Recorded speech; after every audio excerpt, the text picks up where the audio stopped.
We live. Let's see here. Let's see if we live. What's going on, y'all? Just another week in the NFL. Another loss we have taken. But go ahead. What's up, you guys? It's your boy GSC Dime. Colts Nation, we're in the building. This is Colts Talk post-game reaction against the Cincinnati Bengals. We just played them in Cincinnati. We wound up taking another loss. We are now 2-5. This is a tough game for us. Jacoby went down pretty hard at the end. We wound up losing by a pick six. Jacoby got hit on the tackle and wound up losing the ball, and Carlos Dunlap picked it up and took it to the crib. We are now 2-5, as I stated. If you're new, go ahead and hit that subscribe button, like, comment as well. But most of my videos I've seen recently are getting a lot of views, but no subscribers. So why put in the work, and no one's subscribing to it? So I definitely need you guys to go ahead and subscribe. I appreciate all of your support. I really do. But yeah, go ahead and hit that subscribe button. We're gonna drop more vids in the future for the Colts and other reaction vids as well. But in order to see that, you gotta subscribe with it. Don't just see it for free. Help your boy out. But we in here talking about the game that just happened, the Bengals versus the Colts. We lost by 1 point. It was a tough breaker. We were winning the whole game going into fourth quarter. But as the Colts do, as we did so far this season, we lost another lead. We blew another lead in the fourth. Pagano's still in the hot seat. He's still our coach for some reason. I don't know why. And if no one ever heard, but everyone's on the trade block, I hear, except Andrew Luck. I found that kind of weird. I don't see why T.Y. Hilton and Jack Doyle's up there, but there's like everybody says go, so pretty much everyone's on the auction. I wouldn't get rid of T.Y. Hilton, in my opinion. I still feel like he's an elite wide receiver and he's a valuable asset to the team. Dante Moncrief, on the other hand, he's not doing anything this year so far. So I don't really see why his effort and presence is needed. I mean, I like Moncrief as a player, don't get me wrong. But his stats just says otherwise. Yeah, if you're not going to put in work, I don't see why he's on the team. Pagano, I don't see why he's still a coach. This is like the fifth game that we lost the lead and just lost in general. We had the lead going into the fourth, and for somehow out of nowhere we just crumble. It's kind of depressing, in my opinion. As a Colts fan, I don't like this. This is one of the worst starts for us since 2011, going 2-5, and the Titans is actually about to win the division. Per source, either them or Jacksonville. Houston's still making some noise, in my opinion. They did pretty good this week. Beat up on Seattle so far. Deshaun Watson throwing that 60-yard bomb I seen to William Snead, but that's pretty cool and whatever. But back to this Bengals and Colts game. Like I said, going into the second quarter, we were up 13-10. And then we wound up spending 7 points apiece. And then in the fourth, we had 7 points apiece. But the Bengals got the last laugh and scored at the end with the pick six from Jacoby Brissett. Brissett was 25 for 39, 233 passing yards, 2 touchdowns, and 1 interception. He was sacked 4 times, and his quarterback rating was 86. Andy Dalton, on the other hand, was 17 to 29, 243 passing yards, 2 touchdowns, no interceptions, sacked 3 times, and his quarterback rating was 108.8. Both running games was kind of stale. We actually did better than him in the running game. I was actually impressed with Marlon Mack and Frank Gore. Shout out to Frank Gore. He passed Eric Dickerson on the rushing list. So shout out to him.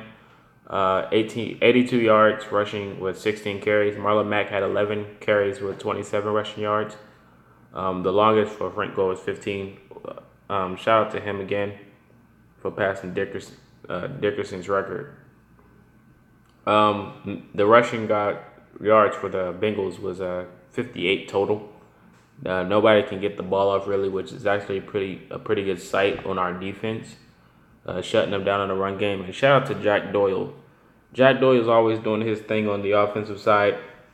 Uh, he did pretty good this game. He had 12 receptions and over 100 receiving yards for a tight end. That's very impressive. Our wide receiver core, though, it kind of lacks. It's not really good. T.Y. only had 2 receptions with 15 yards. Moncrief had nothing at all, which is pretty. That's not good at all. You know, why are you on the field if you can't get anything? Our receiving yards was 233. We had 25 receptions total, 2 touchdowns passing. Marlon Mack had his first touchdown receiving this game, so shout out to him. On the other hand, for receiving for the Bengals, A.J. Green, 3 receptions, 27 yards, 1 touchdown. Josh Malone had 1 touchdown for them as well. Joe Mixon, 91 receiving yards with 3 receptions. And for fumbles, the Bengals total had 4, lost 2, and we recovered 2. Jonathan Bostic, shout out to him, and Barkevius Mingo, the new acquisition for the season. They both recovered fumbles for us on that. Missing Malik Hooker is a big factor. He kind of was like a leader on our defense. So losing him for the season, he probably could have made a bigger impact if he was playing, but unfortunately he's not with the injury he's faced. Our defense, 52 tackles total, and they had 70 on their end. Carlos Dunlap was a MVP on their defense for the game for that pick six, and taking it to the crib to win. We had no interceptions at all in the game. Special teams was kind of other than Vinatieri, going 100%. His longest field goal was 33 yards. They went 50% for their special teams. We didn't do anything in return wise. They didn't either. So this game was pretty much a back and forth game until the last say. Until we could have won this game. We didn't have to force anything at all. The game was right in our pocket, but unfortunately, all we had to do was just give T.Y. the ball. We didn't have to go deep. 20 yards, that's it. We just had a mistake at the end. The line collapsed, and Dunlap just swatted the ball and grabbed it, and unfortunately took it to the crib. The possession-wise, we was leading them in possessions, which is really good. We had 19 first downs to their 17. They had more turnovers than us. The only turnover we had was at the end of the game, which is unfortunate. In total yards, we beat them in that. So we had this game to win. Most of the games we're playing is all winnable, but we just collapsed in the fourth. And I don't understand what's going on at all. But we got to get something down pat because the season's about to be over for us in like 2 weeks if we don't get it together. And we're about to go to Pittsburgh too. And Lord knows how Pittsburgh treats us. It's abuse every time they play us. Ben Roethlisberger just had one of those career games every time he matches up with us. The standings for the AFC South currently stands as tied. Tennessee and Jacksonville are both tied 4-3. Houston is 3-3, and we are 2-6. So it's not good on our hands. I could still see us possibly winning the division. You guys might think I sound crazy, but I don't sound crazy at all.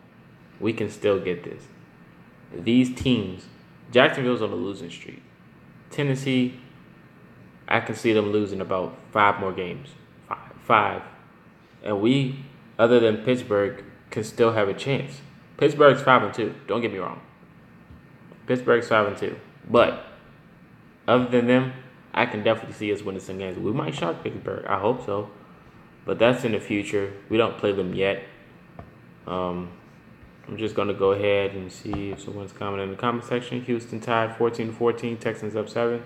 Appreciate that. Shout out to you for coming in the stream and letting me know.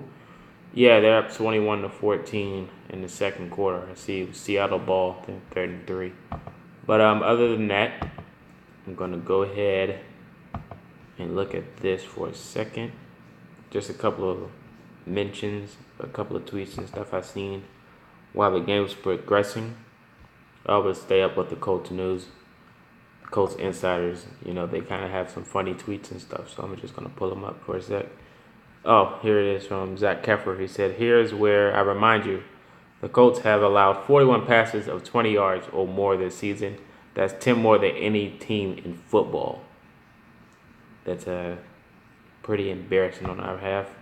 Like I said, we this is the worst start since 2011 for us. Man, making these videos is kind of depressing. Like, you guys don't understand. Well, we can be winning these games. We win these games until the fourth quarter. Something just happened. I don't know if we're cursed, but Bogano is still our coach. I don't understand what's going on in the management office, but this is ugly. The real question is, what does Moncrief actually do? I don't know. I ask myself that question every day. So every Sunday when you come on the field. Another fact: if the Colts will close out the games they had the fourth quarter lead in, we'll be 5-3. That's what I'm saying. We're 5-3, man. If we were to close out all the fourth quarter games that were close, our record would be 5-3 right now, and we'll be tied, or actually we'll be winning the division if we close out all the fourth quarter games that were close. We could have beat the Cardinals, the Seahawks. We could have beat these guys, but we just can't close it out. Another fact I'm gonna see here. The Colts fall to 2-6. Their worst start since 2011. I mentioned that already. That's from Zach Keffer again. This guy David Palmer. He said, "When I die, can someone get Chuck Pagano, T.Y. Hilton, Jim Irsay, and a medical staff member to lower me into my grave, just so the Colts can let me down one final time?" I was like, "Geesh, man, that's harsh." I kind of feel like that sometimes too, bro. But I won't ever go that deep. That's a little sad. But he said that's pitiful to go back on the ball on the 13th for 13 seconds left in the first half, and one turnover, and we opt for a field goal. Why throw 20 yards downfield on 4th and 4? That's what I'm saying, man. It's that coaching staff, bro. I don't know what's going on, but the coaching staff be tripping. That was Rodney Scott on Twitter. Shout out to Rodney Scott. Go ahead.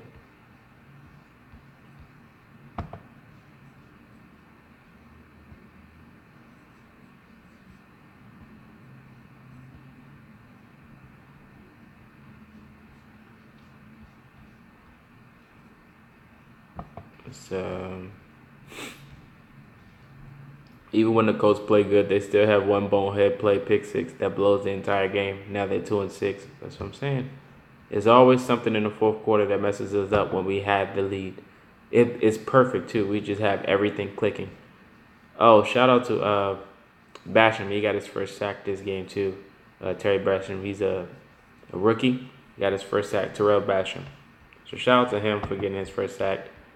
Yeah, it's about done for me. That's all I got. Shout out to you guys for coming through. Colts Nation, we're in the building. Like, comment, subscribe if you're new. Appreciate the support. Colts Nation, we're going to try to hold it up. Keep hope alive. We still got this. I still got faith in my team. AFC South is weak. We got this. Peace out, y'all.